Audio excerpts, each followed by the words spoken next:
Welkom terug by die groot ontbyt. Ons gesels nou met 'n motiveringspreker, die wêreldbekende Suid-Afrikaner Robby Kojetin. Ons praat spesifiek oor sy boek. Jy moet verstaan, die man klim 'n boom, nee. So, ons gesels oor sy boek vanmôre vir Mind Over Mountain. 'n Klimmer par excellence. Robby, good morning. Morning, great to be here, thank you. It's lovely having you. Mountaineering is part of you as much as breathing. You are a climber and that is what you are, but you're also a motivational speaker, but we'll get to that later. All of this had a bit of a turn in 2006 when you fell off a climbing wall and had an injury and broke both your ankles and your plans were sort of stopped for a minute. Let's talk about that. Let's talk about falling down and let's talk about how that feels. Well, 2006, I can't even tell you, it was some epic phase in Tibet. I was at an indoor climbing gym. After a week in Cape Town, came back, it was a Monday night, and I fell onto the safety mat to make it even worse. The safety mat as well? Yes. So I was maybe 3 meters off the ground, a safety mat underneath me, and there was a tear in the cover, because they'd obviously picked it up from the middle, and the two blocks had split it, so there was a tear about 1/2 meter long, and obviously as thick as a hair, and I hit that. Both my toes went into the hole, and all of my body weight on top of that, forcing my toes to go together and then backwards. I always tell people, you know, no matter how hard you try, you can't ever touch your elbow, but I managed to get my heels to touch my calf muscles. And that's where, like you said, everything took a massive turn. I was raced off to the emergency room, and the next morning would be the first of 8 surgeries. The first of 8 surgeries, and you, by that time, climbing was your life. Absolutely. Your everything. Yeah, I was self-employed so that I could work enough just to pay for the next climbing trip. By the time my accident had happened, I'd climbed Kilimanjaro twice.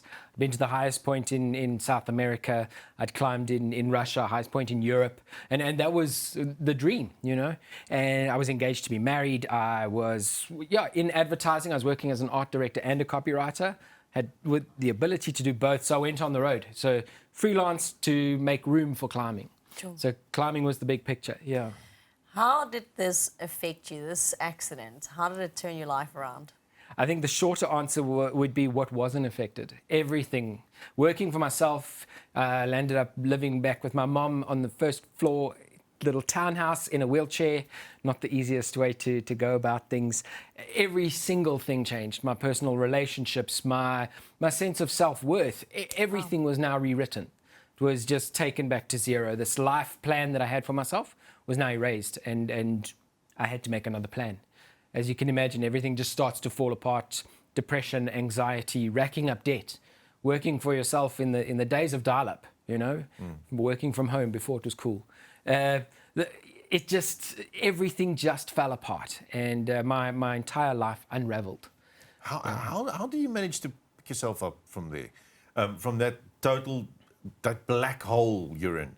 Because some of us, a lot of us actually also go through that and are still in that position now when you think there's no way out of this. I'm depressed. I see no hope. I see no solution. Yeah. I just see the weight on my shoulders. How did you get up? It came down to a point of rock bottom and realizing that I couldn't actually dig any deeper into the hole. Everything had fallen apart. You know, without too much detail, I reached a point where I was staring down a handful of painkillers. And I had made myself a deal. I said, if there's 70 tablets in the bottle, I'm going to take them all, because this is it. Word. And there weren't enough tablets. I'd been doing a bit of research, and I knew how many it would take to kill me. But I needed to be absolutely sure, because you can't go halfway with that sort of thing. And you also touched on something that's an issue for a lot of people. It's Absolutely. Just painkillers every day. Yeah. Even that little grandpa powder. Definitely. I was on a drug called Synap Forte, which is no longer available. I know that, yes. And it was initially put on the market for women who'd have cesareans. So it's a serious painkiller. And I knew that it's morphine-based, so it represses your need to breathe in. It turns off that switch. So that's how I knew it would kill me properly.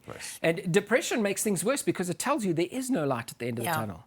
Don't worry about it. This is what you have. This is what you deserve. Don't bother trying harder. And it would take professional help. It would take the right people around me and effort every single day to make a difference. I listened to a video where you said having a bucket list saved your life. You know, it sounds weird, but I tell people that I found myself in a position where I had nothing to live for.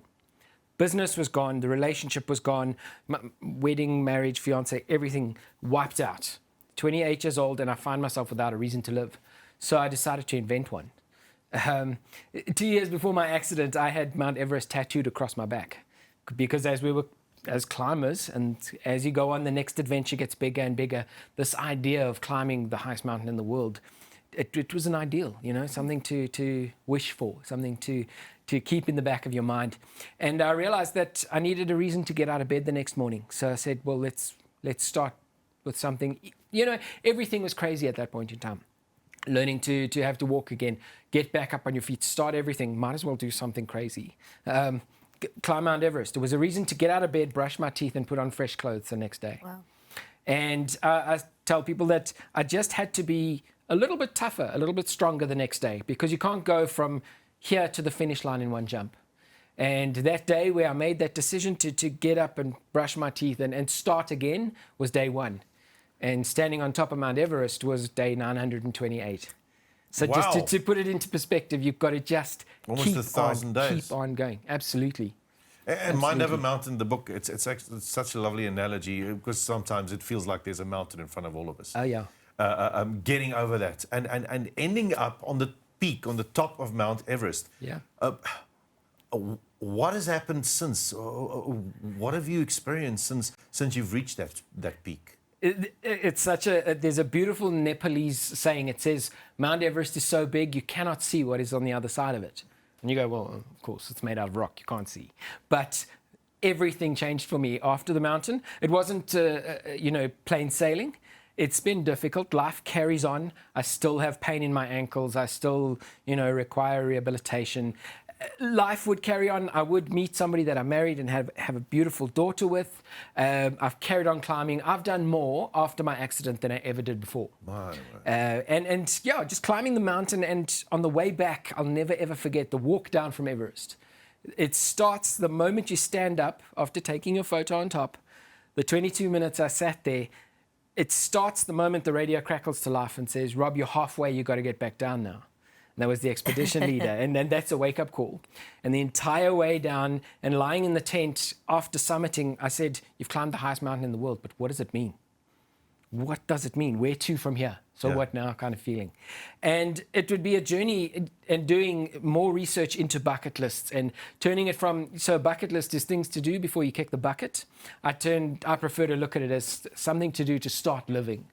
What are those things that you can write down and do to start igniting that fire? Start ticking. Yeah. A life list. Absolutely, a life list, not just a bucket list.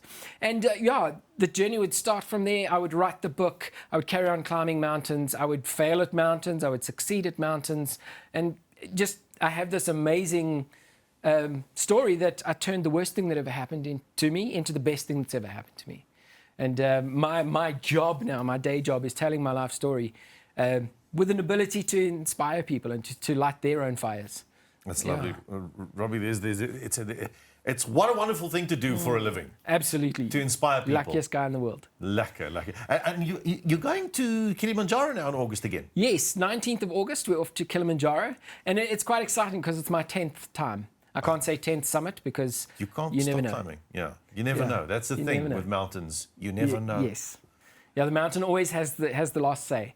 But with a bit of luck, it'll be our 10th summit. And what's really special about it is I'm climbing with a group of 10 people, 10 for 10. And my best friend and climbing partner, John Black, was on Everest and a lot of other mountains with me.